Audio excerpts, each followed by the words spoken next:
Hey, listeners. My name is Elisha, the founder of the Witnesses podcast. It's so beautiful to have you listening to our podcast. And I want you to know something that means a whole lot to me. Thank you for tuning in. And one thing I love to tell all of our listeners is it's not just about you listening, but listening to understand. Understanding is the most important thing. So important. So you have to listen, learn, and practice. Thank you so very much and happy listening. Hi, Anna. Hi, Anna. So nice to Hello. have you on So the nice show. to have you on the show. How are you doing How today? are you doing today? I'm doing very good. It's a sunny day, which brings good mood. Beautiful. Beautiful. Okay, so, Okay, so, oftentimes oftentimes I love to talk about the essence I of the love to talk show, about the essence of the show, which is to which is to amazing guests. amazing guests. Amazing guests like Anna Amazing guests like Anna talk to us about their talk stories to us about their stories because we believe that because we believe that in our audience in our audience there might be someone who is stuck up there in a might be someone situation who is stuck up in a situation that Anna came out of that triumphantly. Anna came out of triumphantly. So by that person listening to you So by that speak, person listening to you speak, he or she might actually he or she might actually pick an information pick an information that will lead to their that transformation. will lead to their transformation. So that's basically the essence of the show, That's Hannah. basically the essence of the show, Hannah. So within the next few minutes, So within the next few minutes, let us get started with your let us story, get started with your story, challenges that you faced, challenges that you faced, and how you overcame them. now you overcame them. And afterwards, And afterwards, got some beautiful questions for you. got some beautiful questions for you. All right, over to you, Hannah. Okay, All well, right, over to you, Hannah. thank you. That is quite a big field, big sphere to answer, but I will try. So, just little introduction first is that I am a psychologist and a coach who works with anxiety. I work with things like panic attacks, with things like high functioning anxiety when you're very successful and yet you feel, you know, scared all the time that you will not succeed. And you act in a very kind of neurotic way.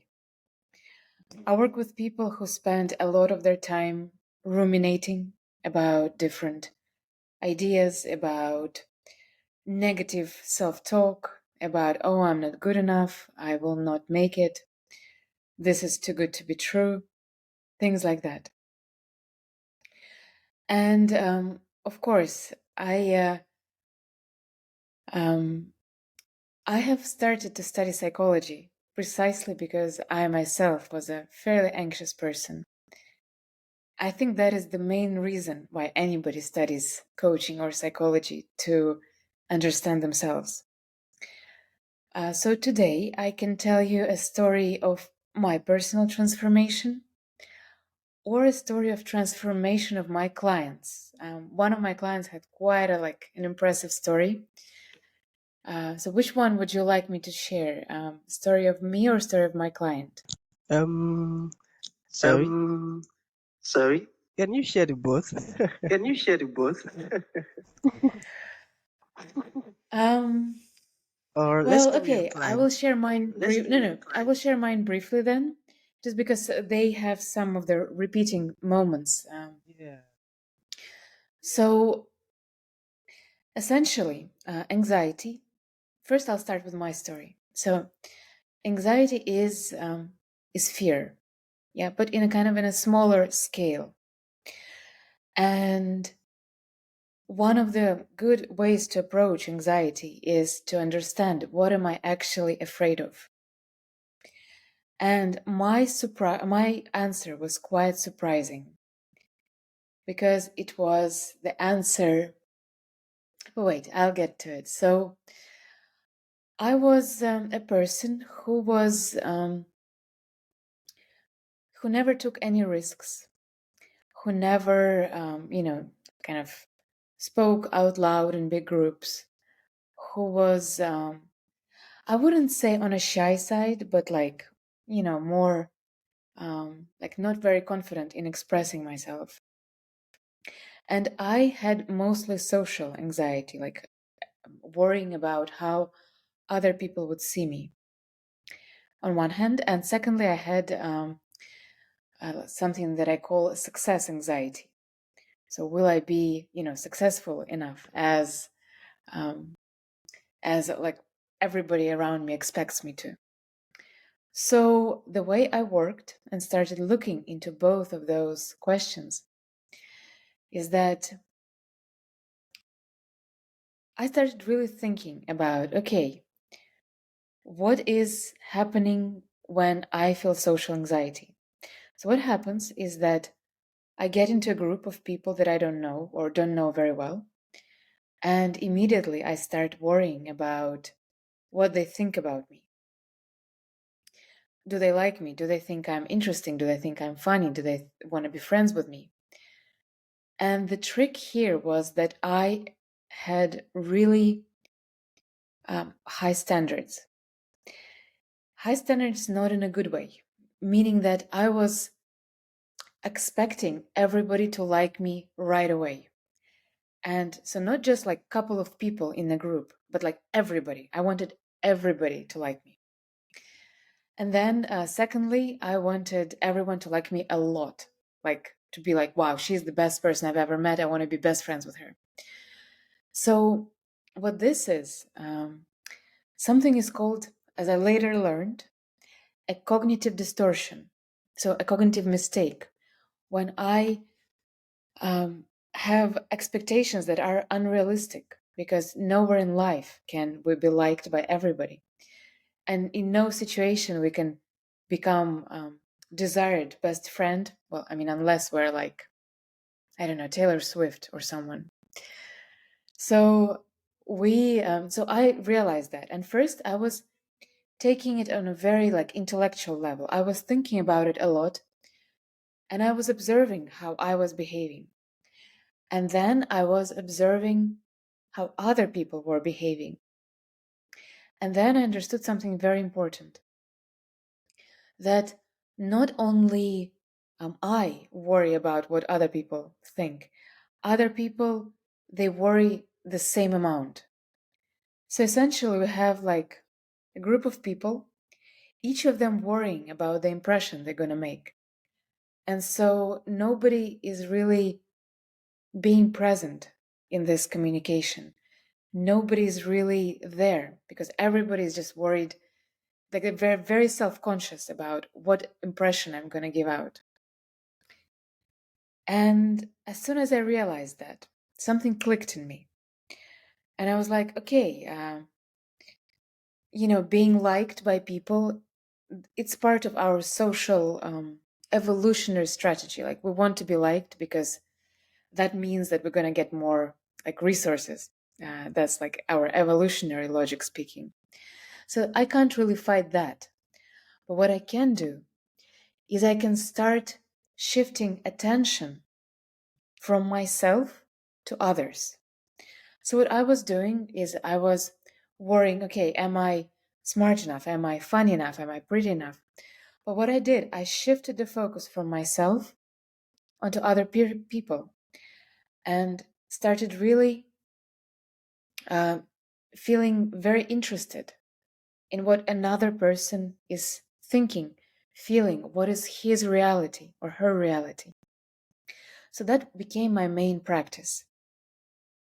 And how to do that? There were a couple of tricks that I used. Well, first of all, how to switch this attention is you can give yourself like a task, like as if you're playing a game. And task is very simple. You need to find 3 things that you think are beautiful or amazing or interesting in another person. Could be the way he smiles, or what she thinks about I don't know, politics, or how beautiful his hands are, whatever it is. So Alicia, you disappeared now for a little bit. Now you're back. Okay. So when you start noticing something beautiful in another person, your approach towards them starts to change. You become, you start liking them. And as soon as you start liking them, you start noticing other good things about them. And you want to know a little bit more about them. You want to know what they like. You want to know what their favorite ice cream is. Things like that. And that really helps to shift attention to another person. And once you get interested in another person, this feeling of open curiosity, another person feels it. And he feels comfortable. He feels like, okay, I'm being seen. And then he starts opening up. And then it is very natural for a person to want to reciprocate. I mean, unless he's like a narcissist. And so when the person starts to ask you questions, and then, that is your time to shine. So when you shift your attention from yourself onto other people, something wonderful happens. You basically forget about your social anxiety. It just disappears because your attention is in another person and you can really enjoy the conversation, the communication. And that was the way I kind of worked through my social anxiety. And now I'm very, I don't know, I feel very happy talking to people, especially people that I don't know. I wonder, Elisha, what is your favorite ice cream? My favorite ice cream. Favorite ice cream. Well, I prefer the I prefer the vanilla flavor. vanilla flavor. The classic. The classic, okay. Okay, cool. So that was my story. Do you have any questions or comments about what I Beautiful, just beautiful. told you? Beautiful, I beautiful. love I love your story, your story. and also the way you And explained. also the way you explained, I really love it. I really love it. Okay, so let us dive into the Okay, so questions. let us dive into the questions. Are you ready? Are you ready? Are you Mm-hmm. ready? All right, so All right, so the very first one the very first one says how to says how to process anxiety process anxiety without making it worse. without making it worse. You got that? Mm-hmm. You got that? Yeah. So this one is very common, very, very common mistake by people who have anxiety. I would say it's number one mistake. It's trying to forcefully stop your anxiety, to kind of push it down, to with your willpower to be like, I'm not anxious, I'm going to be fine. Because when we start fighting anxiety, it gets bigger, it gets worse. So the trick is, it's very paradoxical, but it is to accept that you are feeling anxious. And how is it possible to really do that? So there are a couple of steps, and I will walk you through those steps right now. So the first one would be to really acknowledge that you have something like anxiety. So be like, okay, I feel anxious. So the first thing is just admitting that this emotion exists, not fighting it, not trying to distract yourself at first, not trying to suppress it, but just being like, I feel anxiety. And you bring your attention to your body and you try to just see where in your body this anxiety lives. Okay, that's the first step. Then, second step, you say, I am allowing for this emotion to exist. I am allowing for anxiety to be present in me. Maybe I don't like it, but I allow it. This is very important because that gives this I allow gives this space for anxiety to be expressed. And then third step is actually giving space, like holding space for this feeling. How you can do it? Well, for example, you can literally imagine that you are creating a space inside your body where your feeling of anxiety can live for a little bit. Because the thing is, our emotions live for about 2 to 3 minutes. That's like neurophysiologically how long they live. After that, they just go away. They're like a wave and they go away. But what happens is when we start fighting those emotions, we continue to replay them. So our emotion, instead of being 2 minutes, becomes 20 minutes or 2 hours. We continuously like rehash them. Yeah. So it is very important to give space to your emotion. So like you can imagine how you give space inside yourself, or you can just simply breathe. Just like don't do anything, just breathe with this emotion. Just like be present and breathe.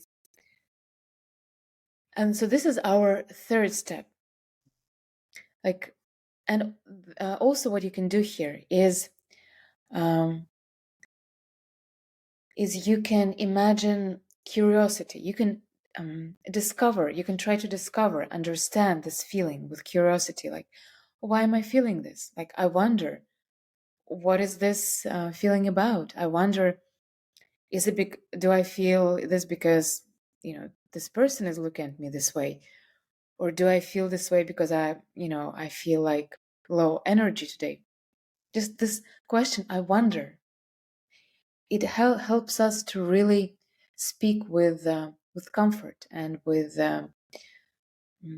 interest, without suppressing any feelings. And the fourth step is to increase your focus, to move your focus into the world. So, for example, to start noticing what is happening around you. To start, for example, you can do a simple practice. Notice 5 things that you hear. For example, right now, I can hear my own voice. I can hear the rain. There's like a little bit of rain happening. I can hear my breathing. Those are really the things I can hear. There have to be 2 more, but I can't. Hi. Maybe I can hear you. I can hear you. Okay, 4 things. Yeah. And then the 5th thing would be, so yeah, the strange thing. There's one lamp in my room and it's constantly making this strange noise. I mean, it could be a ghost. I'm not sure. Could be some problem with electricity. But yeah. So what that makes, immediately you're back to your body. Immediately your attention switches from the feeling to what is around you. And then the 5th step is you can remember your values. Like what is really important for you in life? What is really your, what do you want to dedicate your life to? And for example, you're like one of your values is like family. And so you're like, okay, if my value is family, then I'm going to do something to help, support my family. And you start doing something. You start being active in the direction of your value. So those 5 steps help move from fighting anxiety, which is a very bad strategy, to using anxiety as a stepping stone towards your values. Beautiful. Beautiful. I got that. I got that. Okay, the second to last question. Okay, the second to last question. What are the signs What are the signs of high functioning of anxiety, high functioning anxiety, and how can it be and managed how can it be managed to prevent burnout? to prevent burnout?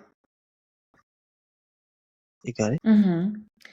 Okay, so the difference between anxiety and high functioning anxiety is that simple anxiety is just when a person feels he worries about a lot of things and he allows he he expresses it so other people, can see it.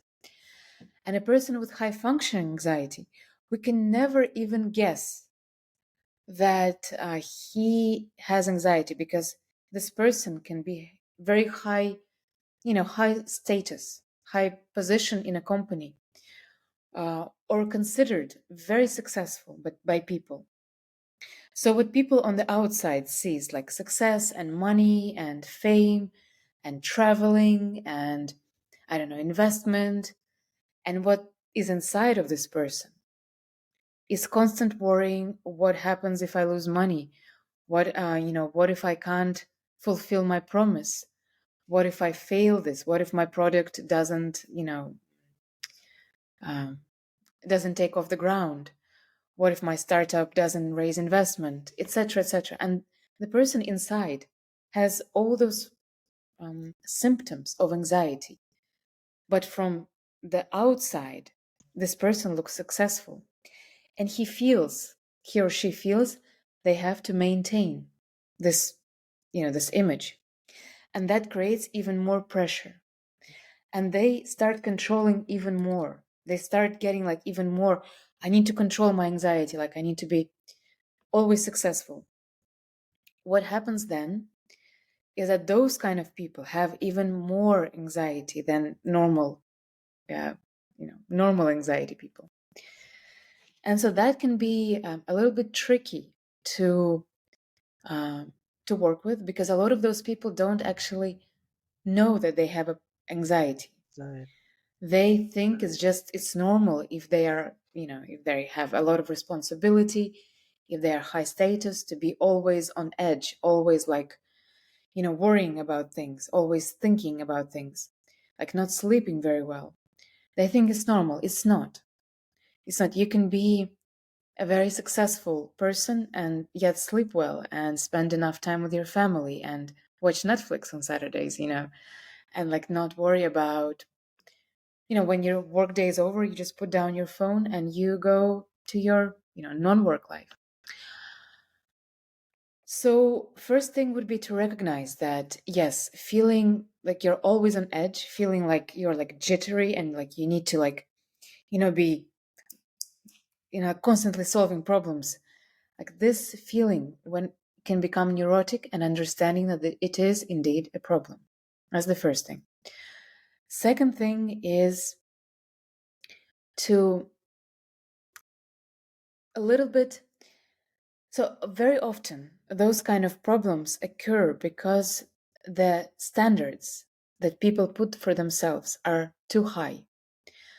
A typical standard for those people is never to make mistakes, to always be perfect.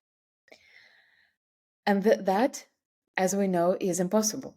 Nobody can always be perfect. But those people actually, really try, and they have it very hard. They are very hard on themselves when they are not as successful as they think they should be, as perfect as they think they should be. And so part of the work is allowing to yourself to make mistakes, allowing yourself to be not perfect. And that is can be done by acquiring growth mindset.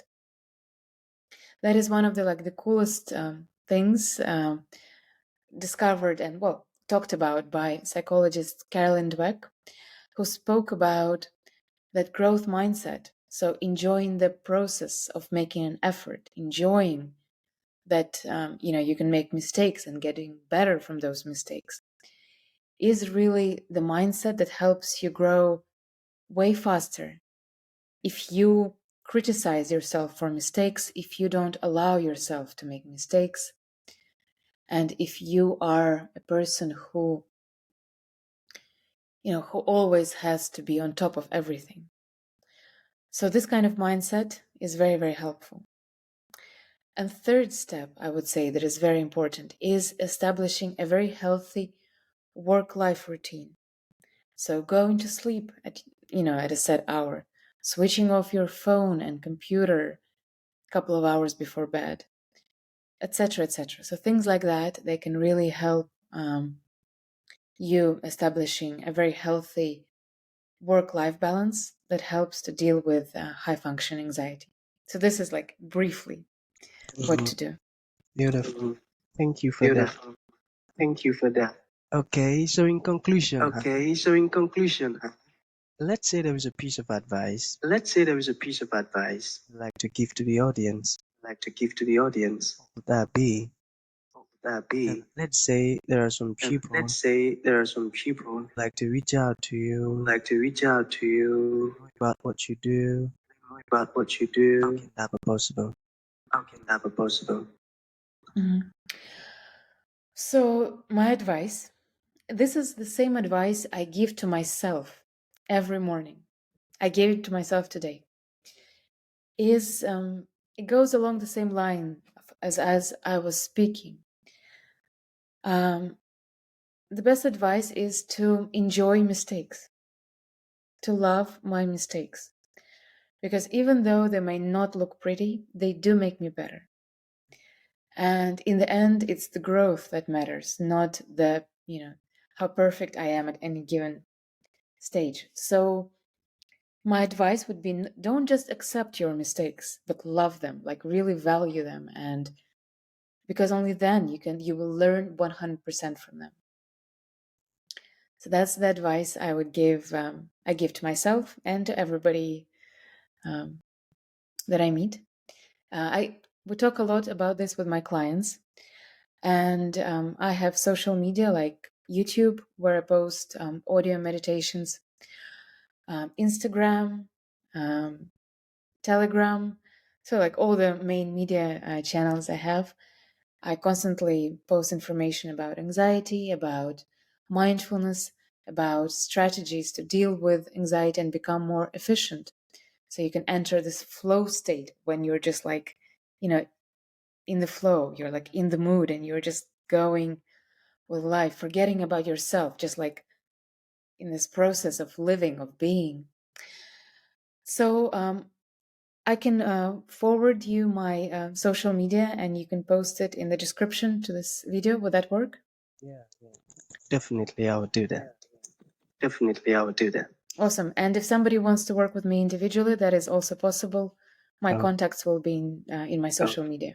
Definitely. Beautiful. Definitely. So that's going to be the end Beautiful. of the show. So that's going to be the end of the show. Thank you for your time, Hannah. Thank you for your time, Hannah. Thank you.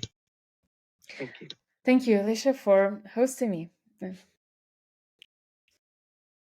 Thank you for tuning in to this incredible episode. Your support means the world to us, and we truly value you. We look forward to having you join us for the next episode.